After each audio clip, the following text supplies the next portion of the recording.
daming mga pumapasok sa industriya, pero hindi nila alam kung saan nagmula.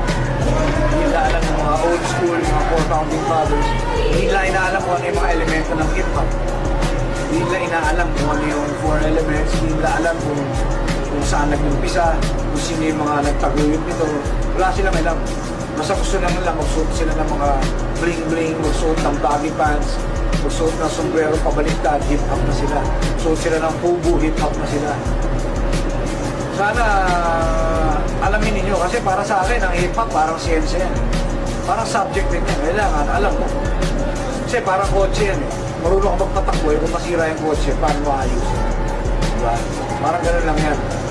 So, marami rin naman nakakaalam kung ano to. Pero maraming nauuna forma bago